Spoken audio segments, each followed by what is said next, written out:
नमस्कार बच्चों, मैं डॉक्टर छोटेलाल, सहायक प्राचार्य हिंदी विभाग, जमुनीलाल कॉलेज हाजीपुर, पत्रकारिता एवं ट्रांसलेशन में अतिरिक्त विशेषज्ञता। बच्चों, मैं आज आप सभी को जेएलसी ऑडियो क्लास में स्वागत करता हूं। आज मैं आप लोगों को बीए हिंदी पार्ट 1 के अंतर्गत विषय हिंदी साहित्य और समाज के संबंध, प्रासंगिकता एवं यह समाज में कैसे बदलाव ला सकता है, इस पर भी चर्चा करूंगा। बच्चों, ध्यान से सुनो। एक कवि ने साहित्य के बारे में कहा है, अंधकार है वहां जहां आदित्य नहीं है, मुर्दा है वह देश जहां साहित्य नहीं है। अर्थात जिस प्रकार आदित्य के बिना, सूर्य के बिना पूरा संसार अंधकार में है, वैसे ही साहित्य के बिना पूरा समाज निरीह पशु के समान है। ऐसा कहा जाता है कि साहित्य समाज का दर्पण होता है। जो सामने होता है उसी को दर्पण दिखाता है। साहित्य भी समाज में दिन प्रतिदिन होने वाली घटनाओं को साहित्य के अन्य विधाओं, कथा, कहानी, उपन्यास, कविता आदि के माध्यम से दिखाने का प्रयास करता है। इसके साथ साथ समाज में मार्गदर्शिता की भूमिका को भी बखूबी निभाता है। अर्थात उस विधना ने, उस परवरदिगार ने साहित्यकार को सर्जना की बहुत बड़ी शक्ति दी है। इसके साथ साथ समाज को दिशा निर्देश करने की, समाज को मार्गदर्शन करने की बहुत बड़ी जिम्मेवारी भी दी है। तभी तो द्विवेदी युग के राष्ट्र कवि मैथिली शरण गुप्त ने कहा है, मनोरंजन न कवि का कर्म होना चाहिए, उसमें उचित उपदेश का मर्म होना चाहिए। प्रगतिवाद के प्रवर्तक अज्ञा ने भी कहा है, ऐ साहित्यकार, विधना ने जो तेरे हाथों में तिनका दिया है, चल ऊर्जा हारी लिए हाथ में ओछा।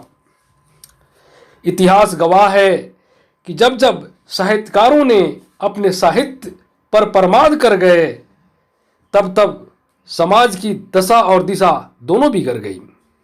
वह समाज दिशा विहीन होकर छिन्न भिन्न हो गया। आइए एक नज़र हम आदिकाल पर डालते हैं। आदिकाल में दरबारी कवियों के साहित्य रचना का मात्र एक ही उद्देश्य था, अपने अपने राजाओं की झूठी प्रशंसा करना, उनके मनोरंजन के लिए नारी की अश्लीलता परोसना और नारी के कामुक अंगों से खेलना।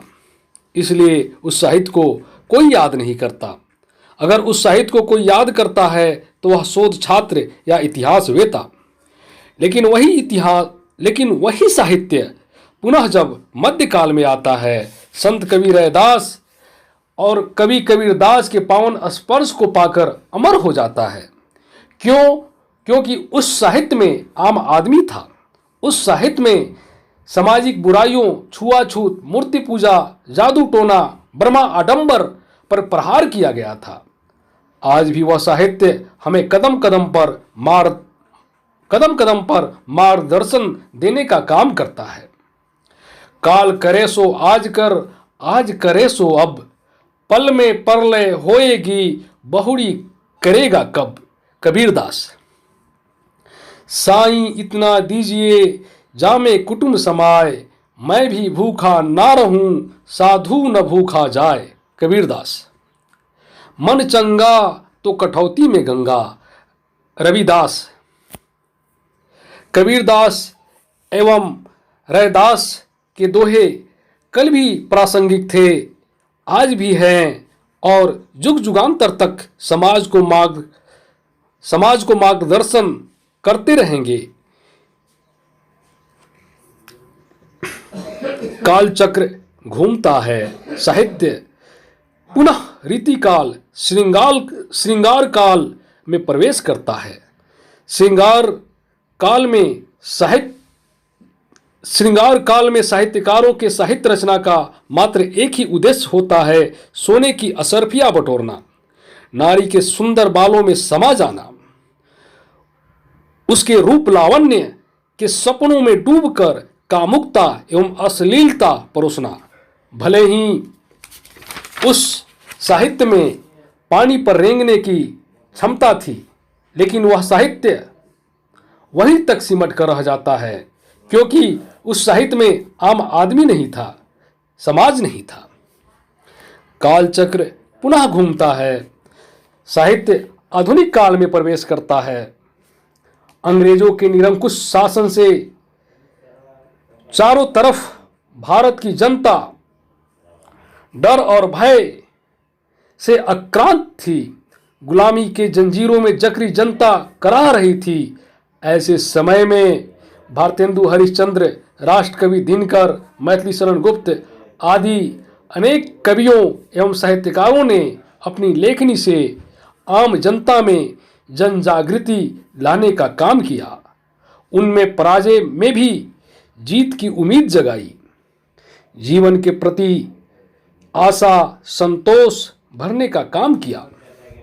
सुभद्रा कुमारी चौहान की कविता खूब लड़ी मर्दानी, वह तो झांसी वाली रानी थी, आज भी लोगों के होठों पर गुनगुनाते नजर आते हैं।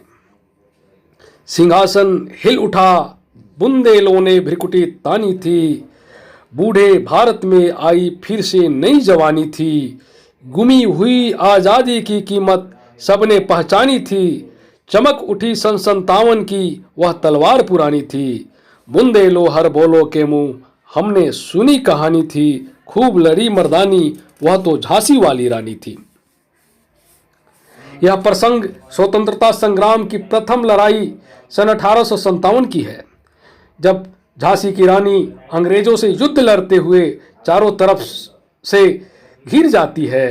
तब उसके अंदर का स्वाभिमान, अपने माटी के प्रति सच्ची निष्ठा हिलोरे मारते हुए अंग्रेजों को ललकारती है।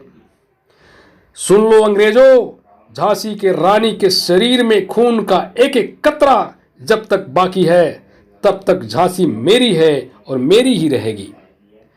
नाना के संग पढ़ती थी वह, नाना के संग खेलती थी, बरछी ढाल कृपाण कटारी उसकी यह सहेली थी, वीर शिवाजी की गथाएं उसको याद जुबानी थी, महाराष्ट्र की कुल देवी उसकी आराध्य भवानी थी, बुंदेलो हर बोलो के मुंह हमने सुनी कहानी थी, खूब लड़ी मर्दानी वह तो झांसी वाली रानी थी।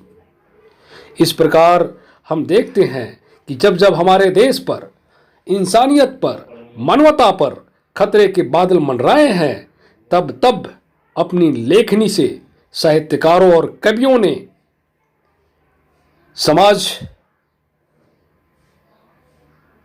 में नए जागृति, नया जोश भरने का काम किया है, समाज को सच्चे रास्ते पर लाने का काम किया है, समाज में फैली बुराइयों, कुर्तियों, भ्रष्टाचार की भर्त्सना कर उसे सतमार्ग पर लाने का प्रेरणा प्रदान की है। इसलिए यह हम कह सकते हैं कि साहित्य जितना कल प्रासंगिक था उतना आज भी है और कल भी रहेगी। धन्यवाद।